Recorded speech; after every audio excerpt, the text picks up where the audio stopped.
What is up, FPL managers, guys? Today we are looking at the stupid thing known as Game Week 22 and the best Liverpool triple up for Game Week 23, looking at the transfer plans.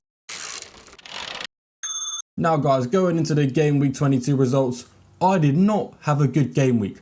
And I don't think it's because I'm bad at the game. I think it's because a certain Solanke, the guy I needed to match Chris Wood's score, decided to, just get injured for 6 weeks. While Chris Wood decided to get the luckiest assist of all time and score again from 0.2 expected goals. Guys, I might just give up hope. I might just retire at this point. But you know what? We'll start from the first kickoff, the early kickoff from Saturday, right? Newcastle versus Bournemouth. I go into that game with triple Newcastle. Technically speaking, only double Newcastle because Isak negatively affects my rank due to captaincy. So we went in with double Newcastle, Lewis Hall and Anthony Gordon. Now guys, I know it's a tough game playing against Bournemouth, but going into this I was so optimistic. It's felt like centuries since Gordon blanked. Lewis Hall only conceded 1 goal in the last 6 Premier League games. There's absolutely no chance they fail me now, is there? Well, apparently so. But let's look at the Bournemouth assets for a second. Now, some of these Bournemouth assets had quite the game. And when I say some of these Bournemouth assets, I mean Kluivert. Kluivert got 22 points in one game playing away to Newcastle. That is ridiculous. And he even had 5 triple captainers. I mean, blatant time travelling going on there. Now, more on Kluivert, guys. If you are either A, considering buying Kluivert in FPL, or B, have already bought Kluivert in FPL, I have some really bad news for you guys. And it's not that Kluivert's recently been injured. The bad news is you're bad at the game. Guys, I know it must suck to hear, okay? I'm not trying to be mean and I know I'm being quite upfront about it, but you need to let me hold your hand through these sort of simple decisions because there is no way anyone should be bringing in Kluivert to their FPL team. To put some perspective on this one, guys, I'm going to list you some players that have more non-penalty expected goal involvements than Kluivert this season. We have Joe Linton, we have Leon Bailey, and even Leif Davis, the Ipswich fullback. Guys, Kluivert is a trap who has managed to get 6 penalties halfway through a Premier League season. He scored a hat-trick from 0.2 expected goals in Game Week 22. Do not buy into Kluivert, guys. You will be wasting your time completely. On to the 3 PM kickoffs now. It didn't get much better. I mean, there wasn't a lot of goals in it. So, Ismaili Sarr blanked for me again. I know there's a lot of hate around Ismaili Sarr. A lot of people are giving up on him. I think you're quite bad at FPL if you think Ismaili Sarr is a bad asset. He has got 2.0 expected goal involvements in the last 5 game weeks, which doesn't sound like a lot. But for a player under 6 million, there is no one else who has more except Amad Diallo. So if you have Ismaili Sarr, don't give up on Ismaili Sarr. He is still a great asset to own. Ignore all the haters. They have no idea what they're talking about. My Salah captaincy decided to blank. I mean, he was captained by a lot of FPL managers, so it's not like I was desperate for Salah points, but it really would have helped me out, especially on a bad game week like this one. Thankfully, we had Trent, who got me an 11-pointer, We were going into it, 90th minute, 0-0, and I was like, okay, Trent can get me a few points here, a clean sheet. It's not bad. It's not the end of the world. But I was blessed in stoppage time with an assist, which brought Trent up to 11 points. So big thank you to Trent, and, thank you to Nunes for scoring the chance as well. And obviously, guys, on Sunday, Solanke decided it was a good day to sit this one out.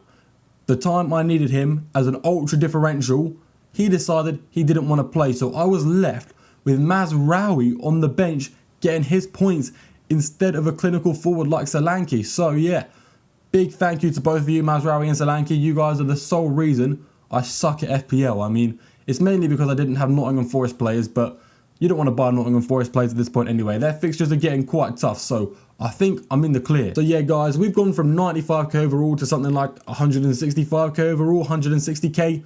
We still have triple Chelsea left to play. We've got Sanchez and Jackson, 2 crucial differentials, which could turn my big red arrow into a small red arrow. And Palmer, because of captaincy, slightly negatively affects my rank, but hardly whatsoever. So optimistic for tonight's game. Hopefully it goes well. So guys, looking at my current team real quick, we'll briefly go through it. Solanke is injured until mid-February. Jackson is on not so great form and playing away to Man City with some tough fixtures ahead. That is 2 players I'm going to want to sell, and I've got 3 free transfers. And luckily, there's a lot of good forwards out there for me to bring in. Looking at my Liverpool double up, this is the basic Liverpool double up that almost everybody will and should have. So I'll be looking to triple up on my Liverpool players. Looking at Newcastle, they've got 2 good games left, and then their games get really, really hard. Isak, either way, is not going anywhere. He has got a forward spot reserved for him until the very end of the season. And we have Gordon and Hall. They last 2 more game weeks for me. Then I'm probably going to ship them off, give them to someone else's FPL team because I won't need them anymore after that. Palmer and Sanchez, their fixture run also isn't too great until game week 27 and game week 28, where they play home to Southampton and home to Leicester. But, I think I'm going to hold on to him because Sanchez, goalkeeper transfers, waste of time. And obviously, Cole Palmer is Cole Palmer. You don't really want to ever be selling Cole Palmer. The same goes for Isak and Salah. Only other guy really worth mentioning is Ismaili Sarr, who everybody seems to doubt. And I encourage the doubters to carry on because you will only fuel my rank when Ismaili Sarr inevitably bags me some more points. So guys, we want to look at who is the best Liverpool attacker. So let's look at the top 3 Liverpool attackers in Cody Gakpo, Luis Diaz and Diogo Jota. Now, first thing you guys are going to notice is Núñez, the guy who just scored a brace, isn't in the top 3.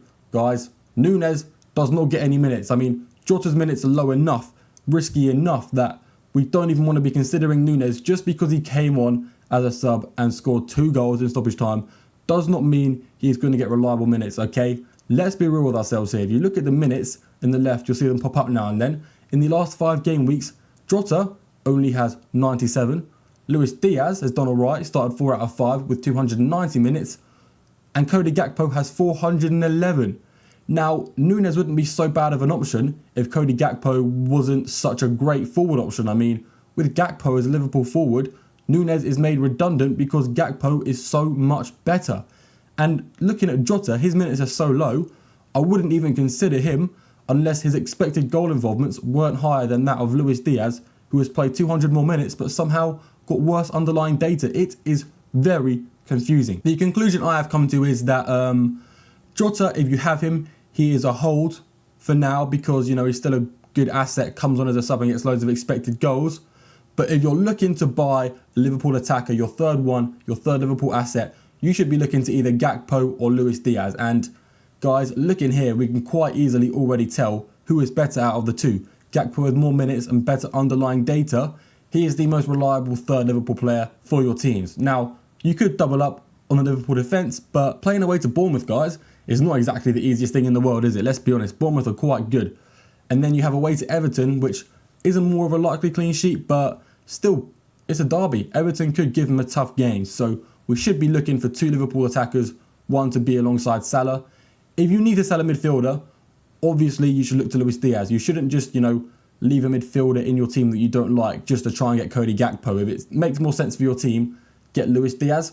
I'm thankful and lucky enough to be in a position where I need a new forward and I can go for Gakpo without worrying about leaving a bad midfielder in my team. And I think, to be honest, no one really has bad midfielders in their team anyway. I mean, we've all got Gordon, we've all got Ismaili Sarr, who is amazing, by the way. So, yeah, why not? Let's all just sell Jackson, let's all sell Solanke, let's all sell Chris Wood and bring in Cody Gakpo. Guys, this conversation is done already. The best Liverpool triple up is Salah and Trent and Cody Gakpo.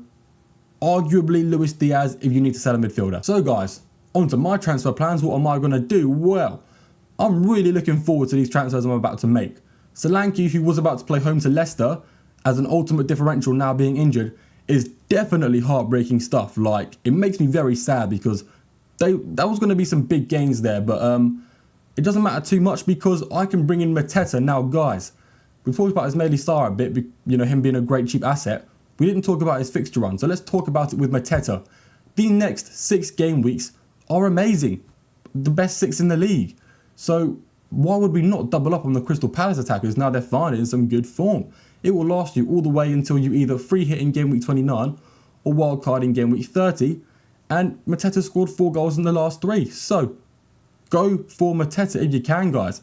Obviously not over Cody Gakpo. Cody Gakpo is the man. Talking of Cody Gakpo, Jackson, off your pop, mate. I don't know why I kept faith in you for so long. We are bringing in Cody Gakpo. Playing home to Ipswich, then having a double game week, then playing home to Wolves. I am ready to feast with this Liverpool triple up, guys. I am very optimistic about how this next game week is going to go. Usually when I'm optimistic about a game week, it goes terribly anyway.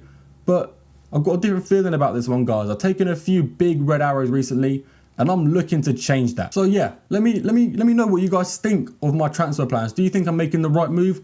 I could go for a forward like Wissa, but ultimately Wissa doesn't put the expected goals away like Mateta. I'm hoping Mateta and Gakpo can be those guys who get my red arrows, whip out a paintbrush, and turn them green. Okay, these are the saviours of my team. And apart from these two new transfers, guys, I like the look of the rest of my team as well. I think if I play my captaincy right, if I play my chip right in double game week 24, I could be turning things around here. Guys, let me know what chip you're going to use for double game week 24. Let me know what Liverpool player you are going to bring in for game week 23. If you did make it this far, you are greatly appreciated. Yeah, subscribe. I want to hit 1,000 subs with 700 away. Let's run it up, guys. I will see you in the next video.